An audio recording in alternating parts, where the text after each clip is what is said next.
Morning all, Fictionality here. It is currently 6:27 AM and time for some hobby. Now, as you can see, I've gotten a bit of painting done as well as putting together finishing off the Mortis Engine. Well, the Mortis Engine is still in parts just because I really want to be assembling it in parts, so things like the Necromancer, all these other bits come off as well, like the top area separates from the rest of the spirit, so that should be much easier to paint. I'm not going to attempt to take it apart now because I won't get it back together. Okay, so that was a lot of fun to make actually. There's like all these pieces everywhere and it's a bit of a mess to work with, but I mean I just really enjoy myself going, oh, I don't actually know where these bits go, so I've got to actually look at the instructions. I remember when I first started 11 or so years ago, I could just get any sort of figure I wanted and put it together without having to rely on the instructions too much, which was all good in itself, but when you're putting together something that's so complicated that you need the instructions, it's actually a lot of fun. Well, I find it's a lot of fun. That may be just me. I also got some painting my Varheists here, and I was actually really happy with how these guys turned out. I still need to do things like the eyes and the teeth and whatnot, which will make their faces stand out, but other than that, the rest of the paint job is pretty much done. These actually were a lot of fun to paint up. I actually painted up most of it now this is all three of them together, in an hour and a half, and that was doing all the skin tones, the wings, and the fur on top. And then I'm like, oh yeah, I've seen a couple of really awesome things of these guys where they've got the wingspans as bone, and I'm like, yeah, I think I can do that. And that took me more time to do those than it took me to do the rest of the colouring on them. So that was, it was a bit of fun. I like the end product, so I'm happy that I did it. But yeah, it was just a bit funny that I spent all this time on just the bone parts, and compared to the rest of the model, yeah, it does make it stand out. I really like the end result. And so yeah, there's the Vargoyle there with the little extra wings on top. Looking very nice. Really like these models. They were a lot of fun to put together as well. And then the Hexwraiths, I'm not entirely sure. I like the purple flame, like whether or not to stick with it or not. I may even try out on my second unit doing a different sort of coloured flame, although, yeah, like sometimes I like it, sometimes I don't. It's a little bit weird. Not entirely sure why, so I'll probably have to ask around and see what people think. See what you guys think. Do you like the purple flames or not? If you can leave me a couple of comments, that'd be great. But yeah, still tossing up whether or not to keep the purple flames. I thought that it would be an interesting colour, and I don't have any sort of purple in my army at the moment, so it should stand out.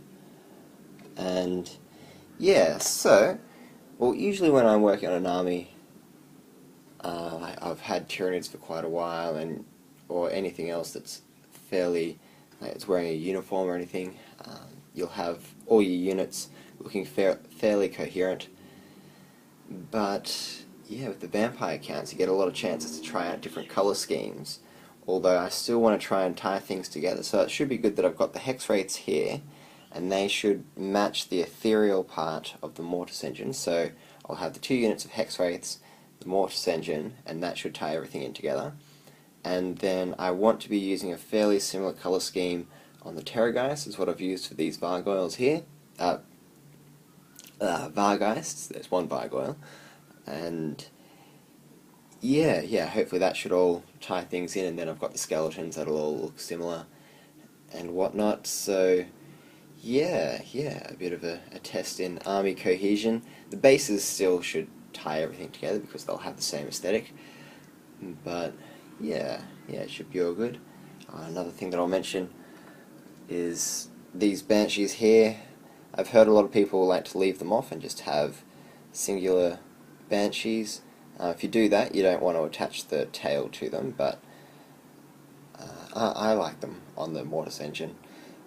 It just makes the entire model look completely excessive, which is great, because I mean it already looks pretty excessive at the moment. But then you have banshees whirling around the tops of it, and that's just great. I like that.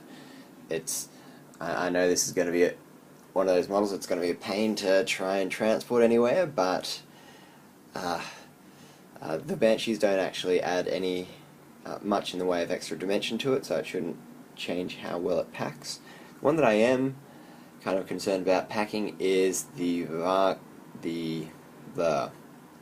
once I get the right name for it, the Varheists, just because the wings are so massive, and yeah, it'll be a little bit interesting to see whether or not I can get it to fit into a figure case, or whether I need to pin the arms so that I can detach them for when I'm transporting it.